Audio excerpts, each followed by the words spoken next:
शिवलिंग का क्या अर्थ है? ब्रह्मा जी के मन में भाव आया कि सृष्टि की रचना करता मैं हूं। भगवान नारायण के मुख से निकल गया, आपकी रचना नहीं है, शिव की रचना है। कौन शिव?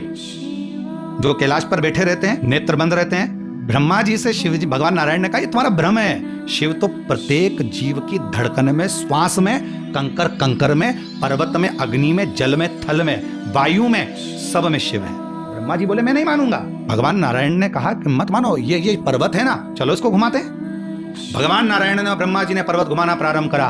घुमाना क्यों प्रारंभ किया? उनको जानने के लिए। आप कह रहे हो ना कि सब में शिव है। घुमाया पर्वत, तभी एक आकृति लिंग की प्रकट हुई। भगवान नारायण ने हाथ जोड़कर जो स्तुति करना प्रारंभ करी, शिवलिंग में से आवाज आने लगी, ब्रह्मा इस सृष्टि का रचना करता मैं हूँ। ब्रह्मा जी बोले मैं मानने को तैयार हूँ कि शिव सब जगह है, पर मुझे अब इनका शीश देखना है। तो आप चरण ढूंढ लो। भगवान नारायण कहने लगे अच्छी बात है, मैं चरण देखता हूँ। ब्रह्मा जी ऊपर गए शीश ढूंढने के लिए, भगवान नारायण चरण की ओर गए। नारायण तो वापिस आ गए क्योंकि नारायण का चरण मिलना नहीं हो। जाते जाते जाते जाते उन भगवान ब्रह्मा जी ने गौ माता को देखा, कहा मुझे मिल नहीं रहा शीश, चलो तुम चलकर कह देना भगवान नारायण के सामने कि भगवान ब्रह्मा जी को शीश मिल गया। गाय ने कहा मैं क्यों झूठ बोलूं। ब्रह्मा जी कहने लगे पृथ्वी पर सबसे पहली रोटी जब घर में बनेगी तो तेरे नाम की निकलेगी, तुझे ही मिलेगी। गाय ने कहा फिर तो मैं झूठ बोल दूं। चलते चलते गाय माता ने कहा कि मेरे बात को अगर कोई ने नहीं माना तो केतकी के फूल को तोड़ लो। केतकी का पुष्प तोड़ लिया, तू चल मेरे साथ में, सारे देवताओं पर चढ़वाऊंगा। भगवान नारायण के सामने चलकर कह देना कि ब्रह्मा जी को शीश मिल गया, चलो मुझे क्या दिक्कत है। भगवान नारायण ब्रह्मा जी से पूछे आपको शीश मिल गया? ब्रह्मा जी बोले नहीं, पहले आप बताओ आपको चरण मिल गए क्या?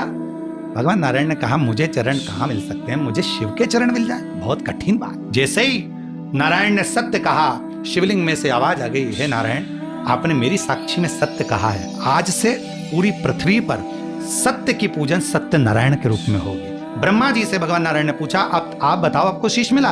ब्रह्मा जी बोले मुझे तो शीश के दर्शन हो गए। अगर ना मानो तो गौ माता से पूछ लो। गाय ने कह दिया कि ब्रह्मा जी को शीश का दर्शन हो गया। शिव जी ने आकाशवाणी कर कहा गौ माता तू जगत की मां होकर झूठ बोलती है, मैं तुझे श्राप देता हूं कि तेरा पूरा शरीर पूजा जाएगा पर तेरा मुख अपूज्य माना जाएगा। आखिरी में ब्रह्मा जी ने कहा कि केतकी के पुष्प से पूछो, तो केतकी का पुष्प भी झूठ बोल दिया। भगवान ने श्राप दे दिया, अरे केतकी सारे देवताओं पर चढ़ेगा पर शिव पर कभी नहीं चढ़ेगा। ब्रह्मा जी कह रहे नहीं, मैंने शीश का दर्शन किया।